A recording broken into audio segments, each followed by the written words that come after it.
Catholic Echo Podcast is a weekly podcast discussing what's happening now in the Catholic Diocese of Youngstown. Bishop David Bonner and members of our diocesan community discuss your burning spiritual questions. The Catholic Echo Podcast is produced by the Communications Department of the Diocese of Youngstown with support from the Annual Diocesan Appeal. It can be found on catholicecho.org, Facebook, and YouTube. Your host is Dennis Biviano. Hello and welcome to the Catholic Echo Podcast. Today we pay tribute to the memory of Canton native Monsignor James Kolp, a fixture in our diocese for nearly 75 years. Monsignor Kolp passed away on February 6th at the age of 99, but his legacy will live on. I recently had the chance to sit down with Bishop David Bonner, Father James Korda, and Bishop Neal Buckon, as they remember a man who practiced and lived his faith for nearly a century. What I know about this towering figure, this giant of a priest, but ever so humble, is that he made an incredible impact and truly a faithful servant. Monsignor James Kolp was born in North Canton on June 11, 1925. He attended St. Paul's School and the former St. John High School in Canton, now called Canton Central Catholic. At the age of 17, he became a Columbian squire, the youth fraternity of the Knights of Columbus. He entered Sacred Heart Seminary in Detroit, Michigan in 1943 and was ordained to the priesthood on April 28, 1950 by Youngstown Bishop James McFadden at St. Columba Cathedral. He would serve as associate pastor at St. Columba for 7 years. In 2018, with Father James Korda, he spoke about the lightning strike that caught the cathedral on fire and his actions on the night of September 2nd, 1954. And all at once there was a pound on the door. I went to the door and the church is on fire.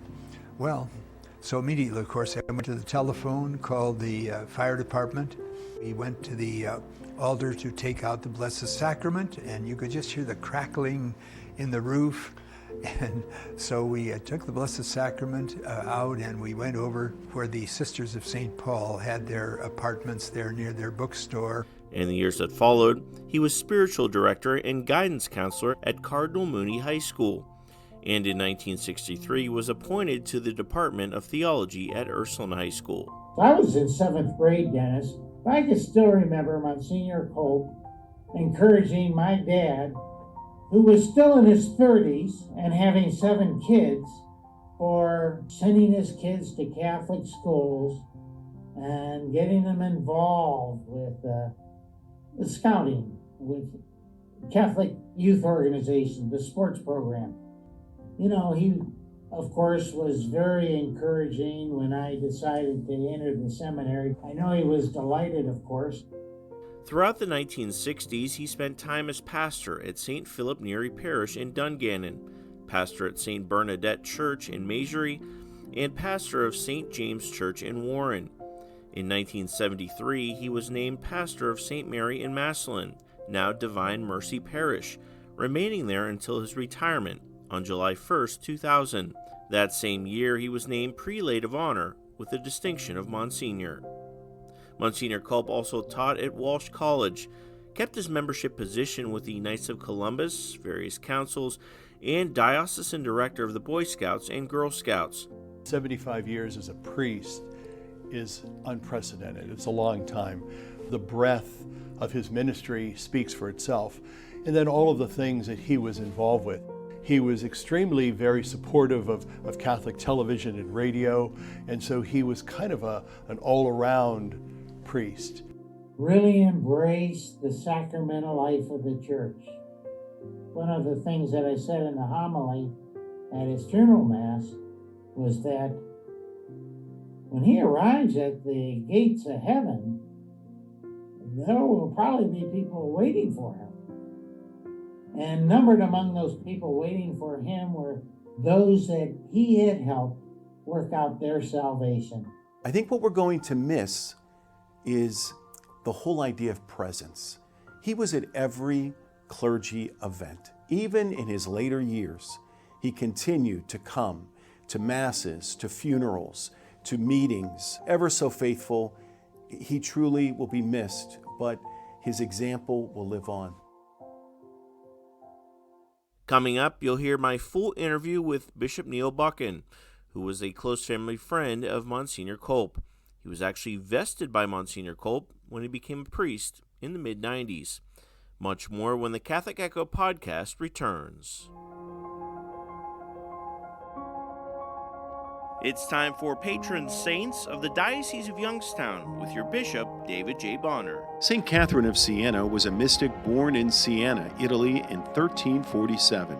She had frequent visions of Christ, Mary, angels, and the saints. As a teen, she entered the Third Order of St. Dominic and later started a monastery for women. She cared for the sick in hospitals and homes and buried the dead, including victims of the Black Plague.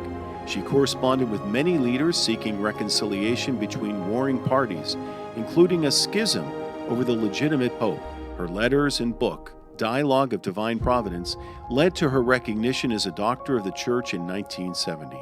She is a patron saint of Italy, Europe, nurses, firefighters, and is invoked against miscarriages in fire. She is also patron of St. Catherine of Siena Parish, with 2 worship sites in Boardman, Ohio. Her feast day is April 29th. So happy feast day of St. Catherine of Siena to our friends in Boardman. St. Catherine of Siena, pray for us.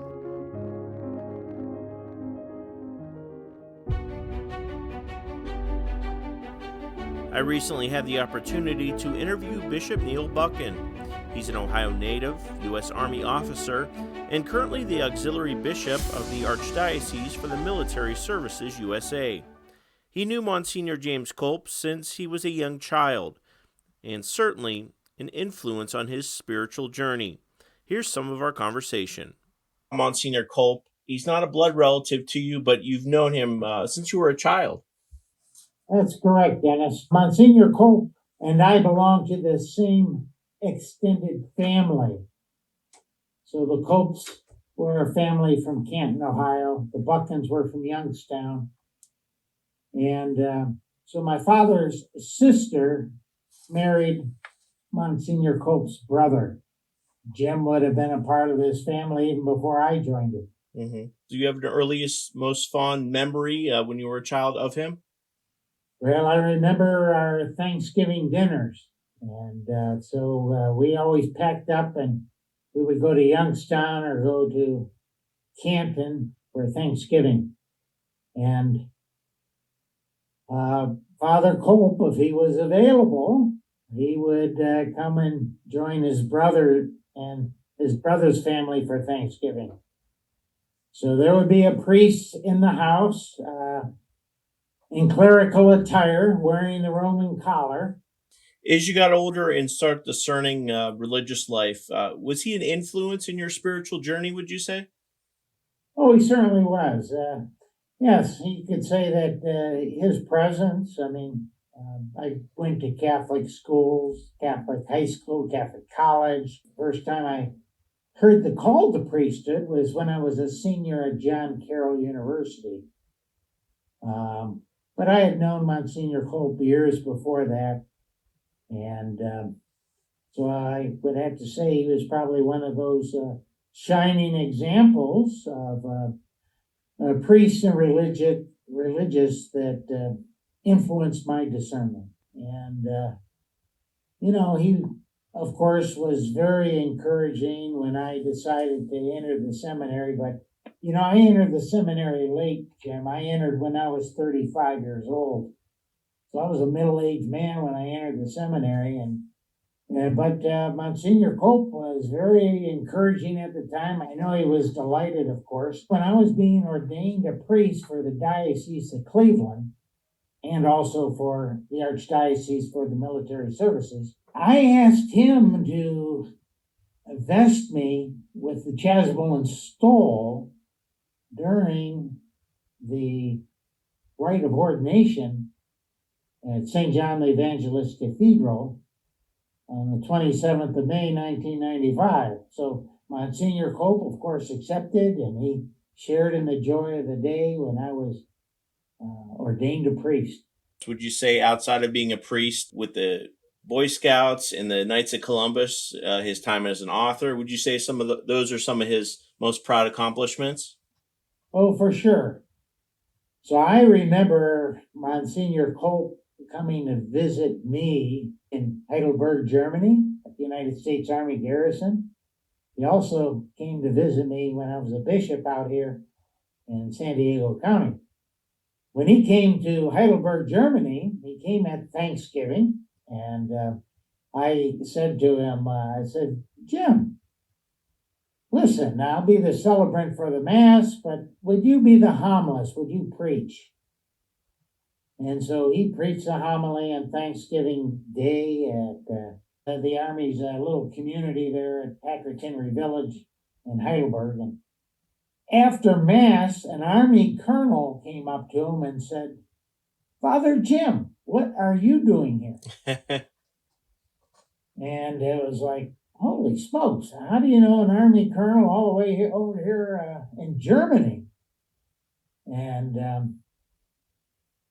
so he knew him from the Boy Scouts. Oh, wow. Monsignor Kolp and Colonel John Holloman, they were on the committee for Catholic scouting. And the same thing happened over here in San Diego. So when Monsignor Kolp came to visit, he said, well, I'd like to visit Father Joe at Father Joe's village, because we also serve together on the National Advisory Board for scouting, Catholic scouting in America. Just amazing how Father Kolp knew people on both sides of Atlantic. How do you think he continued to inspire you and others in his advancing years?